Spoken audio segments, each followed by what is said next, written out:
उडेरोलाल शहर जे रवासी शकील अहमद ख़ासकेली ऐं सुमेर शकील जो शकील आबाद कॉलोनी में रहंदड़ फैज़ मोहम्मद ख़ासकेली जे ब्लैकमेलिंग ख़िलाफ़ एहतजाज।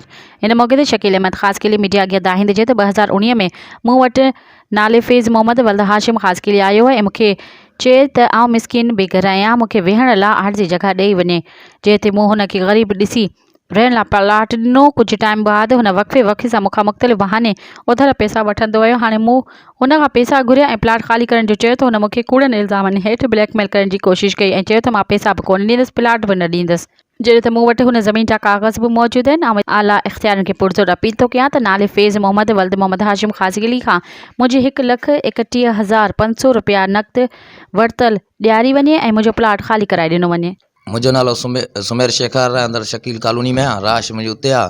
फैज़ मोहम्मद ख़ासकेली जेको सो असांखे ॾाढियूं धमकियूं ॾेई रहियो आहे, सो असांखे ॾाढो ने तंग कयो आहे, जेको असांखे ब्लैकमेल पियो करे। उते कोसा बिरादर आहे, कोरेजा बिरादर आहे, उन्हनि ते कूड़ा केस ॾेई ऐं अॻे ई ॿ टे साल पहिरीं आख़ून सां हिन जी निकाली थियल आहे गिदू मां, ऐं हिते अची हाणे कुझु ॾींहंनि लाइ मुंहिंजे खे माना शकील खे वेहण लाइ ॾेई जाइ वेई हाणे कब्ज़ो करे वेही रहा। जे उथारण लाइ मुंहिंजे शकील चएसि थो त असांखे धमकियूं थो ॾिए, तव्हां कूड़ा केस करे तव्हांखे ॿधाईंदुसि।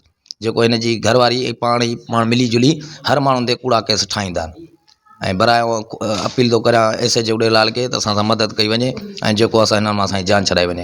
हीउ रोज़ु असांखे कूड़ा केस थो ठाहे। जो नालो शकील अहमद ख़ासकेली, शकील कॉलोनी में वेठो आहियां ऐं फैज़ मोहम्मद आयो, मूंखे चऊं बेघर आहियां, मूंखे जॻह ॾियां वेहां, हीअं ॾिनीमांसि त हींअर हाणे धमकियूं पियो ॾिए, चए त कोन उथंदुसि ऐं मूंखे परेशान कयो आहे, जिथे किथे मूं ते कूड़ा केस थो करे।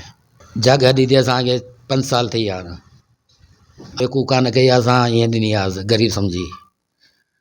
हाणे हू चए थो त कोन उथंदुसि ऐं परेशान असांखे कयो आहे, जिथे किथे असां ते कूड़ा केस थो करे। ऐं पाड़े में ॿ रोज वेठा आहिनि, उन्हनि ते कूड़ो इल्ज़ाम आई त मुंहिंजो 1,75,000 खॼी वई आहे ऐं हींअर वरी उन्हनि जा कसम खणी पंहिंजी जान छॾाए वियो। चए थो त मुंहिंजा कोन कयां, कसम खणी उन्हनि खां जान छॾाई आहे। पैसा मूंखां 1,70,000 वरिती, इन जो बैंक जो कर्ज़ु हुन कर्ज़ हिन जो बैंकारनि दॿे पोइ मूं भरे ॾिना ज़ामीन हुअसि ऐं हाणे उहे पैसा ॾियण लाइ बि तयारु कोन्हे को। वेंदुसि एस.पी. खां मुतालबो कंदुसि, थाणेदारनि खां मदद वठी हिनखे प्लाट ख़ाली कराइणो आहे। मज़ीद ख़बरनि ऐं तफ़सीलात लाइ विज़िट कयो असांजी वेबसाइट www.awamiNewsHD.com ऐं ॾिसंदा रहो अवामी न्यूज़ HD।